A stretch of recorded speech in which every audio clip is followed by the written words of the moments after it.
Welcome back to Sunrise. Ali Isaremu joins us next. He is a member of the National Executive Council of the NLC. Thank you for coming on today. Yeah, it's a pleasure. What is NEC of NLC thinking about this recession in terms of what should be done to get us out?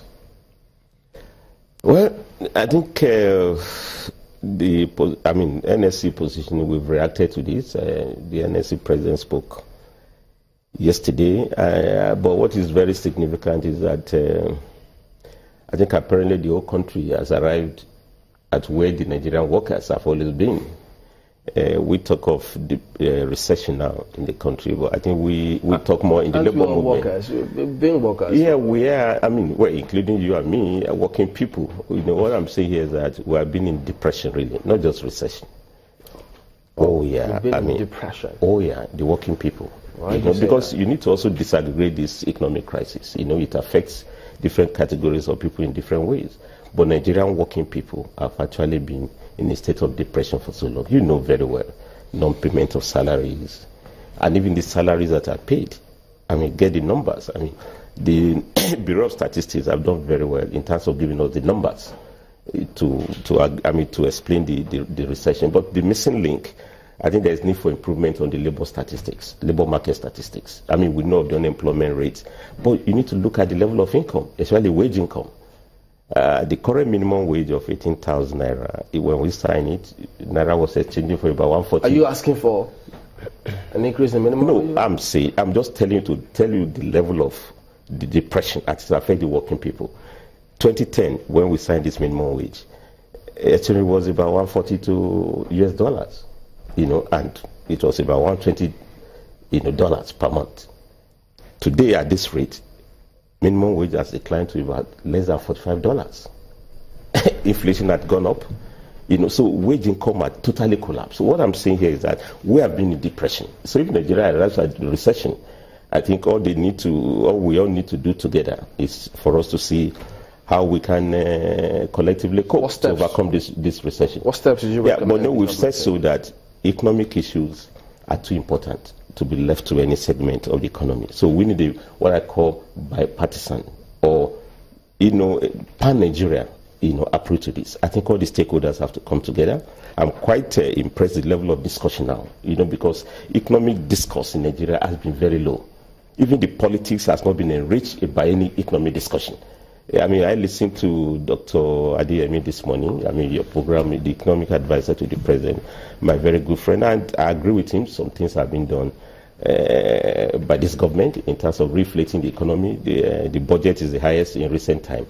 But what I expect him to have also said is that what was the manifesto of the ruling party? They promised 10% annual growth rate.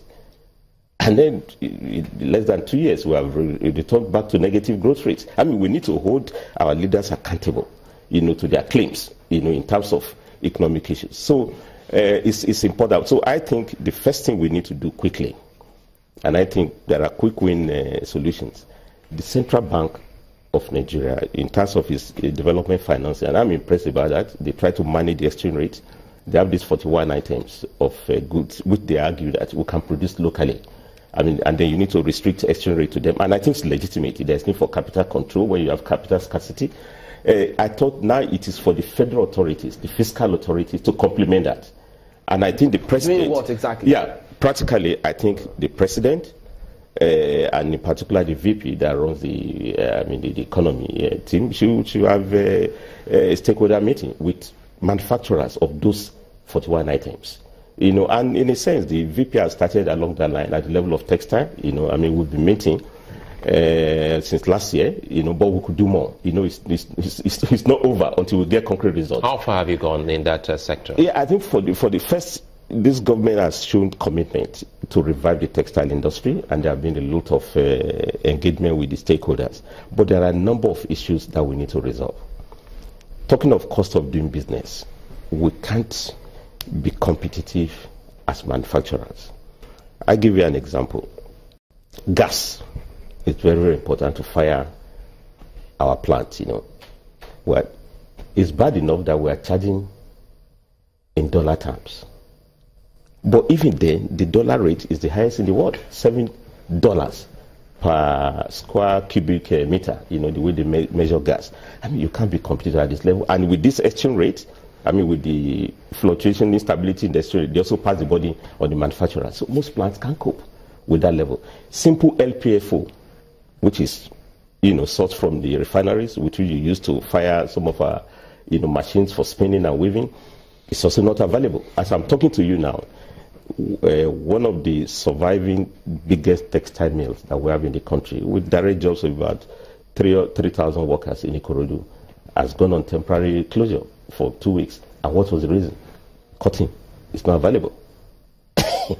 So when we talk about going back to farm, I think we should also be clear. What are we growing? How are we growing them? And what is the reason? Farmers don't have the necessary support to go into large-scale production of cotton. And when they produce in the 2 years ago, I mean, there's nobody to take stock of the excesses, in a way to prepare the off-takers for the dress. What is it? Are you talking about the off-takers? Yeah, no, what I'm saying is that you must have the capacity, to absorb when you have excess surpluses of raw materials, so that will be feedback for the industry. So what I'm saying is that there are quite a number of few things that can be done for recovery. Patronage, for instance. I mean, this is the highest budget. And I'm quite impressed with that, at 6.1 trillion naira. What are we spending these goods on? I mean, this money on? Is it going to be locally produced goods? So it's not to say that we should consume local products. The greatest spender is the government at all levels. They are now billion naira budgets at the state level, at the federal level. We are talking of trillions. Are we spending this money to patronize locally produced goods? And I think for textile, if you spend that money to buy school uniforms, to buy uniforms. Do you think we are? No, we should. That's why I'm saying that, those 41 items, let the federal government have stakeholders meeting respectively with manufacturers of those. So they will tell you what the issues are, for them to... You want a review of that? What do you say? You want a review of that 41 items? No, not to be reviewed. I'm saying that we must import substitute those items. And I support the CBN. Okay. We must produce them locally, but you can't produce unless you address those bottlenecks that affect production. And then lastly, and I think it's important, let me underscore this point, you can't drive this economy with this weak demand. You must reflect through wage increase. Very, very important. It's significant because the working people's pay, goes to buy goods and services. And the last one is also that all our discussions so far, and I want to commend China for promoting economic discussion along this line. The missing link is that, we do quick fix. I think Nigeria must return back to planning. National planning. We'll come back to that in a minute. Yes, national planning. And how should we go about it? Join us again.